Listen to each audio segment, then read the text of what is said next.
Bom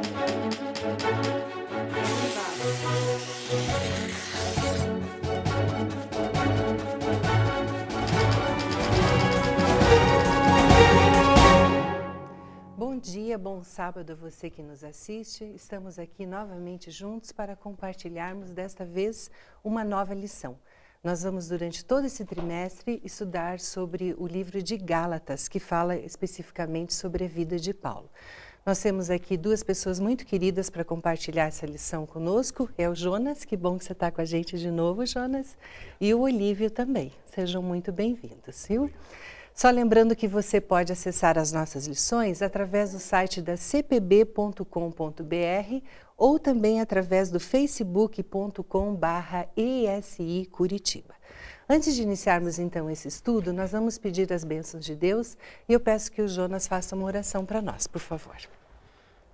Querido Deus, nosso Pai, queremos te agradecer, Senhor, pela semana, queremos te agradecer pela vida e pela oportunidade de estarmos aqui para estudarmos do Teu amor, abrirmos a Tua palavra e percebermos, ouvirmos o que o Senhor tem a dizer para cada um de nós.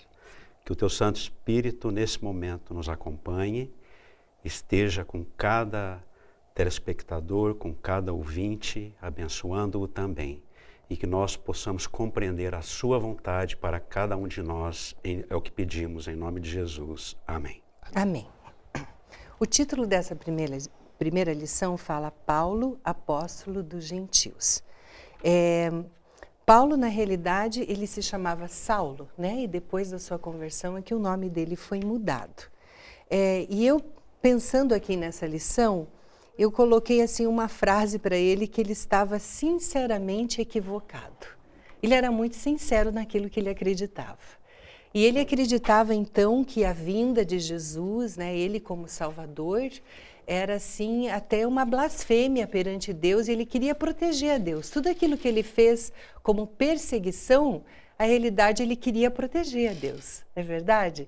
Ele queria então que as pessoas se voltassem para Deus e achava que todos aqueles que acreditavam em Jesus estavam fazendo aquilo que era errado. E às vezes eu vejo o perfil de Paulo aqui, muitas vezes no nosso meio, né? Às vezes as pessoas elas estão tão sinceras naquilo que elas acreditam que elas querem forçar outra pessoa a acreditar da mesma maneira. Só que esse não é o método de Jesus, não é o método de Deus, né? Ele quer que as pessoas venham a Ele por amor, não por força e não por imposição, né? Então eu acho que realmente ele era sinceramente equivocado. E a gente tem que cuidar algumas vezes também para que a gente não force os nossos pensamentos, né, perante as outras pessoas, porque as pessoas elas precisam se convencer por elas mesmas e não pela força, né?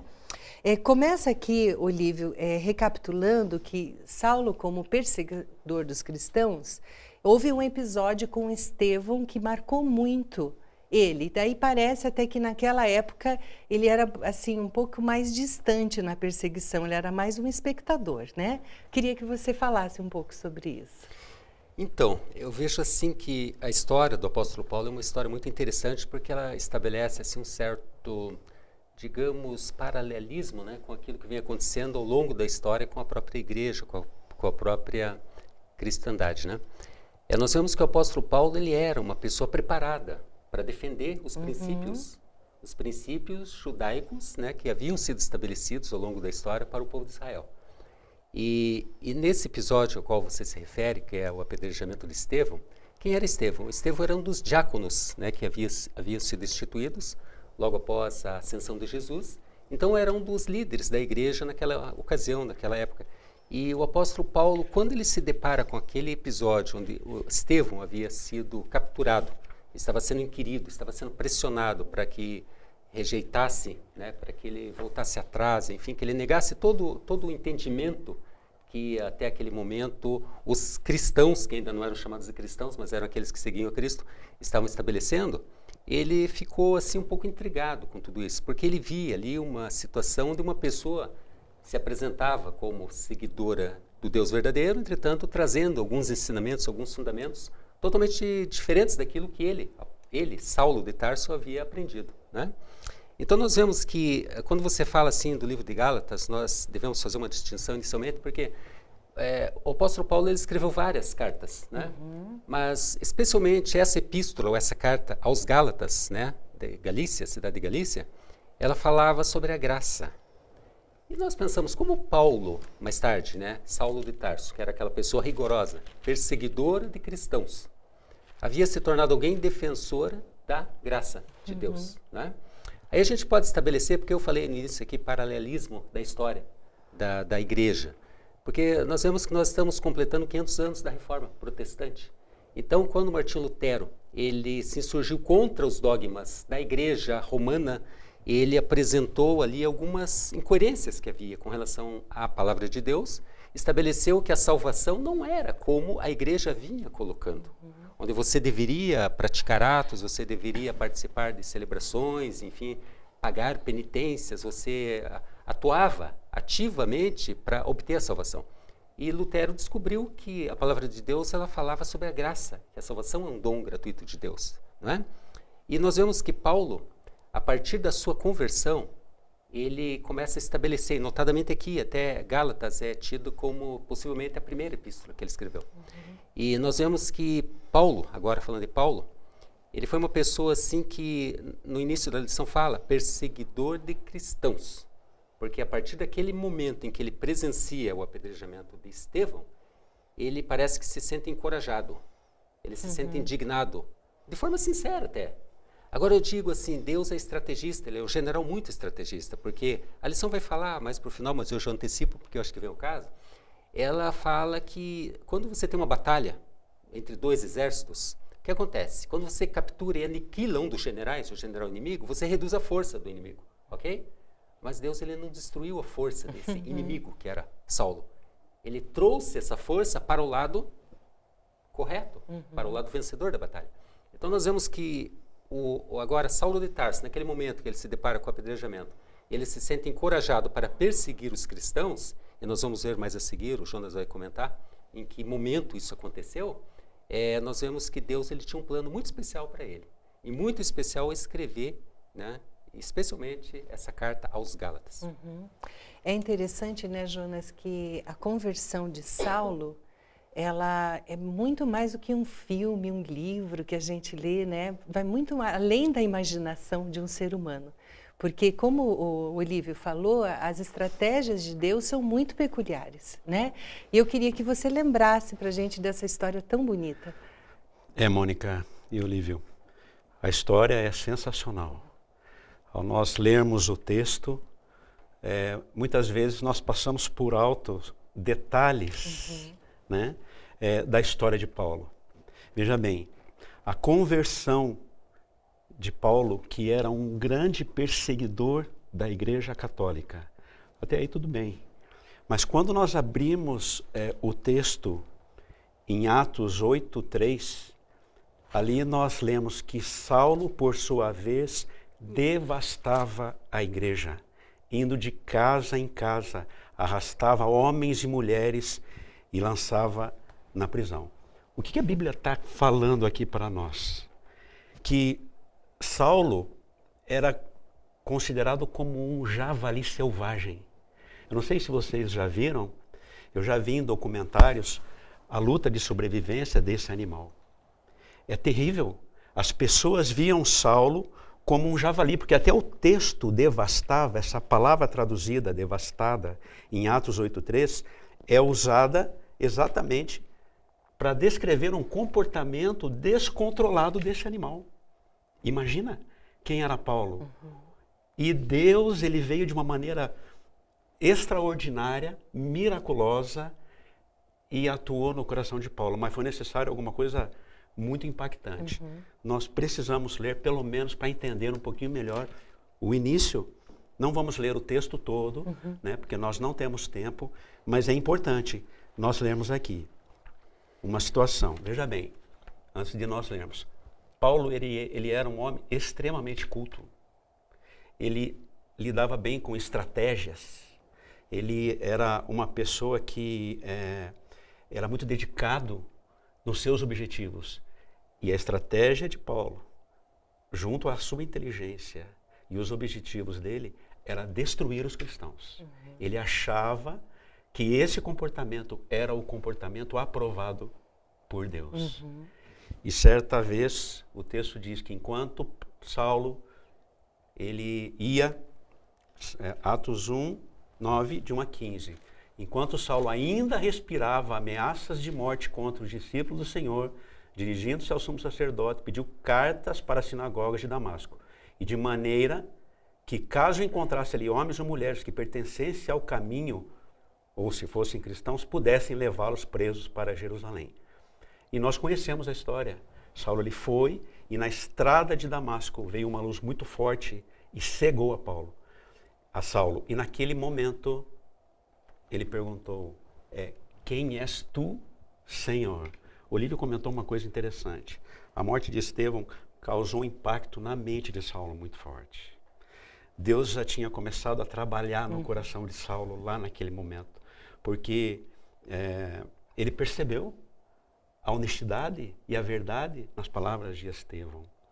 E ele naquele momento, ele até se contradisse, né? Porque ele perguntou, quem és tu? E logo respondeu, quem és tu, Senhor?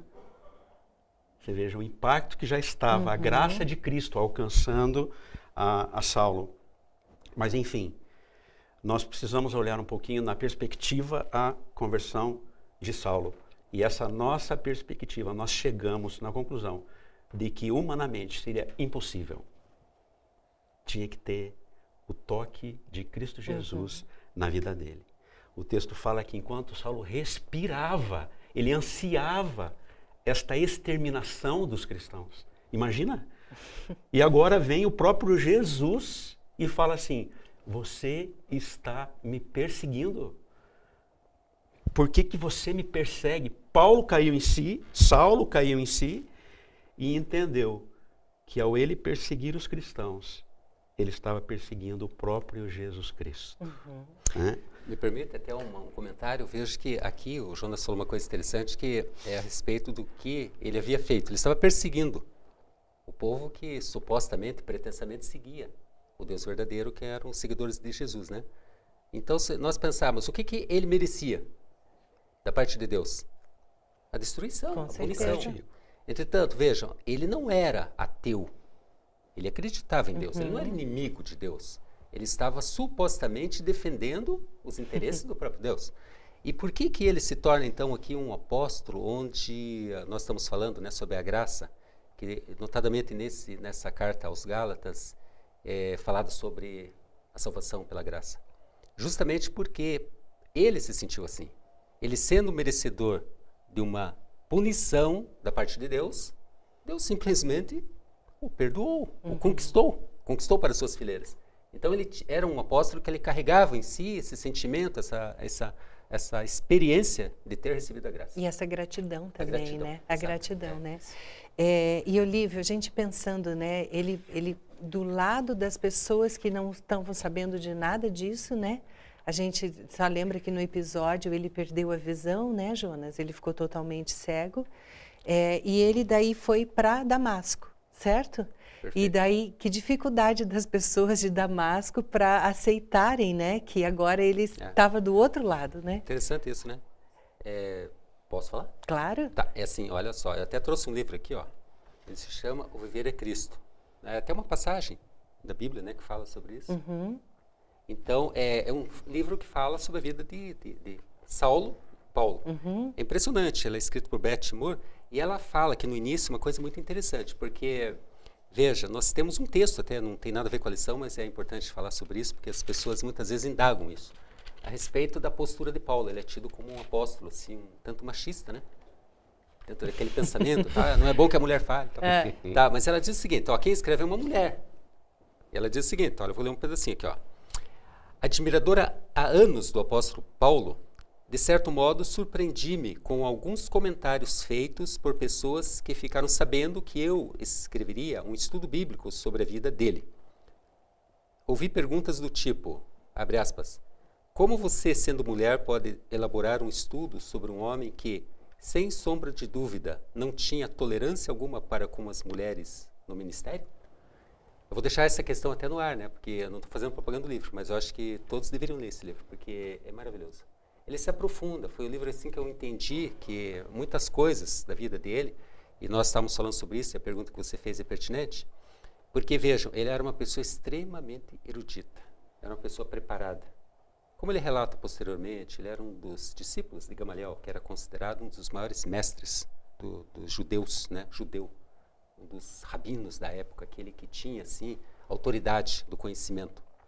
E ele, quando ele está ali na cidade, agora nós falando, ele então é acometido da cegueira, né? Ele vai para a cidade, ele procura ali por Ananias, né? Mas antes ele tem aquele momento em que ele recebe uma visão, né? Ananias recebe uma visão de que ele o procuraria, e então ele vai até lá. E as pessoas desconfiam, por que razão? Porque, ora, ele era famoso, era uma pessoa que era temida, perseguidora dos seguidores de Jesus. E de repente ele se dizia... Eu acredito que até as pessoas acharam que era uma estratégia dele, né? Sim, Poderia, né? claro. Não com sinceridade, E veja né? a reação deles, qual foi? De desconfiança, primeiramente, né? Mas como Deus também havia preparado o caminho, havia preparado pessoas para o receberem, para o apoiarem, porque era uma coisa importante que estava para acontecer, aos poucos essas pessoas foram se familiarizando com ele. Muito embora na sequência do estudo a gente vai ver que existiam problemas de ordem agora doutrinária, até porque dentro do que os judeus conheciam e sabiam e seguiam, né, ele apresentava algo um pouco diferente. Então eles poderiam achar que ele estaria corrompendo a palavra de Deus, não é? Então, com o tempo, eles foram conhecendo melhor a ele, até que houve depois, mais para frente aqui, aquela questão dentro da igreja, um pouco de dissolução, em função dos ensinamentos que ele trazia.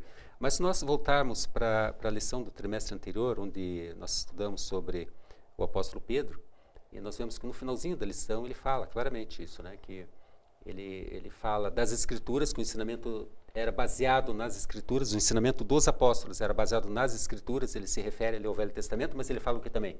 E também nos escritos do irmão Paulo, né, que escreveu segundo a sabedoria que lhe foi dada, onde há pontos difíceis de entender que os doutos e inconstantes distorcem, e como outras partes da Escritura, para sua própria perdição. Então nós vemos que o fundamento do ensinamento dos apóstolos era, além da própria Bíblia, Antigo Testamento, baseada nos escritos, nas cartas do apóstolo Paulo. Então, as pessoas, com o tempo, elas começaram a se familiarizar e aceitar a Paulo, mas foi um processo assim lento, demorado e bastante dificultoso. Sim. E é interessante, né, Jonas, porque assim como diz o nosso título da lição, que ela fala sobre o apóstolo dos gentios, né? Talvez alguém que esteja nos ouvindo não consiga entender esse termo gentios, e Deus queria que ele fosse muito mais além do que aquele meio cristão, né? Eu queria que você explicasse isso. É bom deixar bem claro aqui que todos aqueles que não eram judeus era considerado um gentio. Né? E nós vimos aqui que o evangelho alcança a todos. Né? É interessante, quando nós vemos o evangelho indo aos gentios, acontece uma situação, né? É a perseguição daqueles que se diziam cristãos, aquele a quem Saulo perseguia, Saulo e seus liderados, né? Mas na verdade, eles pensavam que com a perseguição e com a morte dos cristãos, iria acabar essa história de evangelho. E foi exatamente o contrário que aconteceu. Porque na perseguição, as pessoas, elas começaram a se retirar de Jerusalém. Aqui eu não posso ficar. Eu aceito o Jesus Cristo morto e ressuscitado. E eu vou sair. Né? E eles começaram a se espalhar para não morrerem. Porque era isso que estava acontecendo. Aconteceu, foi um tiro pela culatra. Saiu pela culatra, né? Porque a tática de Satanás aqui, mais uma vez, deu errada. Né? E uma das cidades que o texto diz que eles se estabeleceram, inclusive na cidade onde pela primeira vez foi falado o termo cristãos, foi Antioquia. Nós vemos que Antioquia, ela não era uma cidade qualquer. Ela ficava bastante longe de Jerusalém, aproximadamente 500 quilômetros, imagina. Naquele tempo nós não tínhamos os transportes, né, a facilidade que nós temos hoje. Muitas vezes era a pé, era a cavalo, era muito difícil, né? Mas era uma metrópole. E ali se encontravam pessoas cultas. A influência de Paulo, pela cultura de Paulo, pela capacidade que ele tinha, ajudou muito ele nesse aspecto. Mas aqui o principal é que essa metrópole de 500 mil pessoas, imagine, naquela época de Paulo, 500 mil pessoas devia ser uma coisa tremenda. É verdade. Né? E olha o que o Espírito Santo poderia fazer nessas cidades. Não foi só Antioquia, né? Nós vemos outra cidade aqui, né? Da Síria, né? Uma cidade da província da Síria, né? Antioquia e outras cidades também. Né? Mas enfim, o importante aqui é que enquanto nós estivermos comprometidos, essa lição do Evangelho, ir até pessoas que teoricamente não alcançariam a palavra, traz uma lição para mim. Porque muitas vezes nós desistimos no primeiro obstáculo que tem. Né? Vem, tá difícil, tal, aquela pessoa, ou até a perseguição, às vezes em casa. Na família nós somos perseguidos. Amigos perseguem a gente por causa do Evangelho. Eu gosto de trazer a lição para os dias de hoje. Né? Então, quantas lições maravilhosas aqui. E eu chego numa conclusão. Que Paulo ele teve uma postura, as pessoas que fugiram, eles tiveram uma postura mental e espiritual positiva. Porque se eles fossem olhar a perseguição em si e a morte, que era o resultado de você ser cristão, eles poderiam ter desistido. Né? Aqui, eu creio que nós devemos ter uma postura de não desistir nunca, porque o mesmo Espírito Santo, a mesma graça que alcançou Paulo e o livrou na perseguição, inclusive trazendo ele para o verdadeiro Evangelho, né? E livraram as pessoas das perseguições também, essa graça hoje nos alcança e nos livra. Né? Então, nós devemos ter essa postura que nós vemos historicamente aqui relatado dessas pessoas, né? Para que nós possamos pregar o Evangelho e irmos adiante, assim o reino de Deus ser instituído cada vez mais aqui na terra. Eu acredito também, Jonas, que o testemunho das pessoas era tão forte, né, que eu acho que quem via, mesmo sabendo que eles seriam mortos e perseguidos, eles viam uma coisa a mais na vida. E é que é isso que a gente, como cristão, tem que mostrar para as outras pessoas. Que a tua vida com Cristo é especial. Né? E apesar de todos os percalços, vale a pena. Sem sombra de dúvida, né? Mônica. Mas para isso acontecer, nós precisamos ter a Cristo no nosso viver. Sim. Para nós refletirmos isso. Né? Devemos buscar em oração, buscar a iluminação de Deus, para que muitas vezes onde nós não podemos falar, as pessoas possam ver em nós, através das nossas atitudes e nossos atos, que Cristo está em nós e a nossa vida possa ser uma pregação do Evangelho. Amém, isso mesmo. Só que com a vinda desses gentios, houveram muitos conflitos, né, Olívio? Bastante. Até a gente já se antecipou e falou um pouco sobre isso, né? Mas assim, até eu estava pensando, enquanto o Jonas estava comentando aqui a sua observação, né? Eu falei do livro Viver é Cristo, mas ele traz aqui um subtítulo que é Imitando a Vida de um Seguidor Apaixonado. Então isso responde bem, né, Jonas? É verdade. Porque de que forma você pode alcançar uma pessoa? Não é a nossa atitude, não é o nosso comportamento. Mas é a partir do momento que você está imitando a Jesus, né? Porque é Ele que é a referência, não somos nós. Então, quando uma pessoa consegue enxergar em você atitudes que não são suas, mas são de Jesus, naturalmente ela vai se sentir atraída para essa mensagem. Sim. Compreende? Porque se você simplesmente quer convencer essa pessoa, você não tem esse poder. Não. Segundo, é uma obra do Espírito Santo, mas para que isso aconteça é necessário que você aponte o caminho. Qual é o caminho? Através de uma vida que imita a vida de Jesus, né? Então, por isso que eu falo, é questão de imitar de forma apaixonada, né? E para você se apaixonar por alguém, você precisa conhecer essa pessoa. Sim. Né? E como é que você conhece? Você tem que se aproximar, você tem como se orar, estudar, enfim, tentar fazer aquilo que ele faria se estivesse no seu lugar, né? Então, os conflitos que surgiram dentro da igreja. Então, como nós falamos ali, o apóstolo Paulo agora, né, já apóstolo, ele já estava aceito no meio da comunidade, agora já cristã também, né, porque já é após esse episódio em Antioquia. Então, o apóstolo Paulo era uma autoridade. Só que daí começou a acontecer um problema, como acontece nos dias de hoje. Então, o que acontecia? Os judeus, eles tinham para eles que a salvação, agora vamos imaginar os judeus que haviam aceito a mensagem, Jesus como Salvador, né? Ok, tudo bem, nós precisamos acreditar em Jesus como o Messias que foi enviado, como sacrifício pelos pecados da humanidade, como Salvador. Contudo, é necessário que nós continuemos observando alguns ritos, alguns procedimentos para nós nos diferenciarmos dos gentios. Até você falou aquela questão gentil. O que é gentil? Não é uma pessoa gentil, gentio, né? Significa assim, que era uma pessoa que não fazia parte da comunidade judaica. Ela não era, ela a parte, era de fora, era estrangeiro. Então essa pessoa que vinha de fora, vocês lembram que lá no povo de Israel, para ela se tornar um judeu, era necessário que ela passasse por um procedimento que se chamava circuncisão. Né? Então só se tornaria um judeu aquele que fosse circuncidado.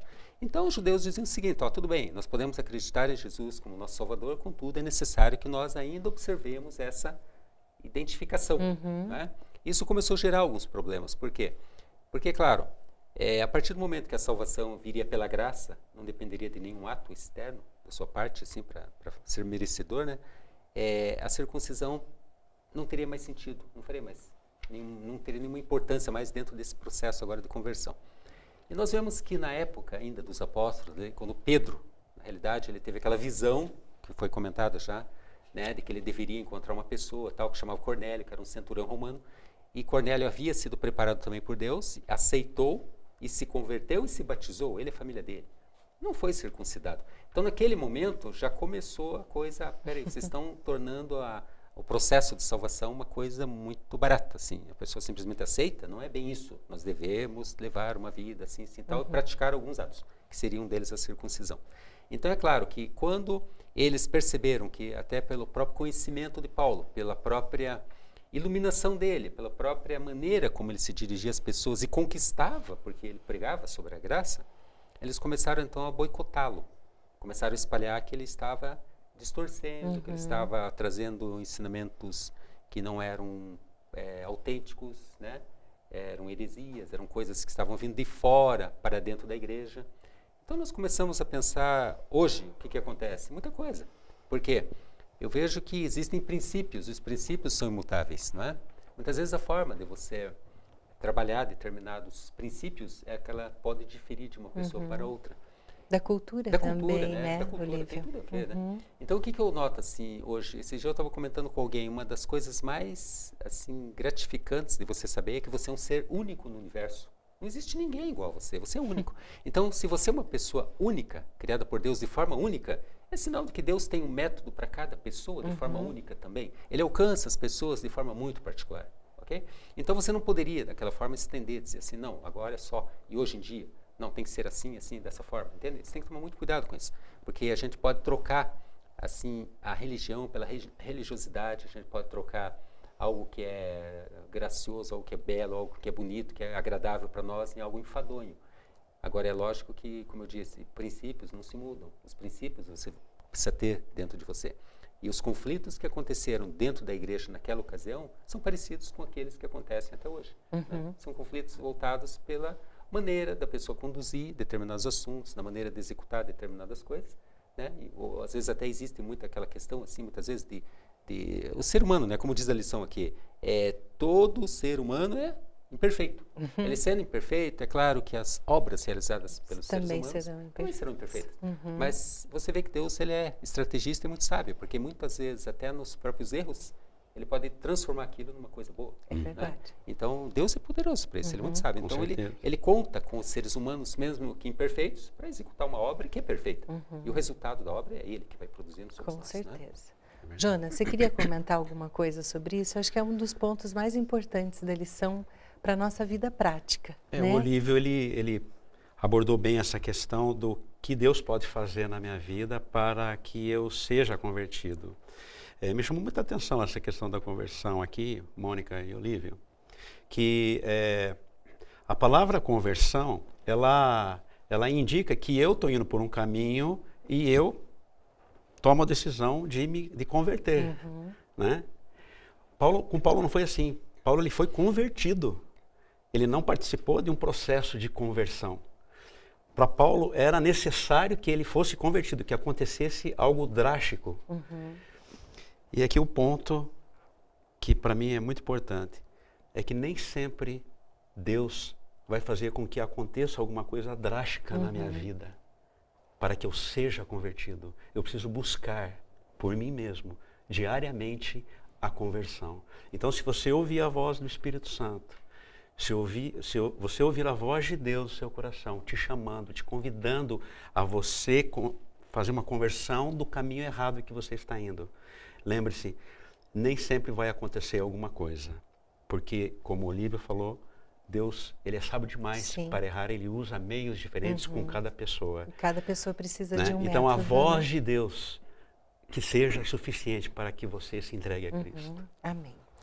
Aí, infelizmente, a gente já chegou no nosso acabou. tempo limite, infelizmente. Eu gostaria só de ler um pequeno trecho que está na última parte da lição, no livro Atos dos Apóstolos, que é um comentário que eu gostei muito, que diz o seguinte: Saulo de Tarso, no caminho para Damasco, podia facilmente ter sido fulminado pelo Senhor e muita força se teria retirado do poder perseguidor.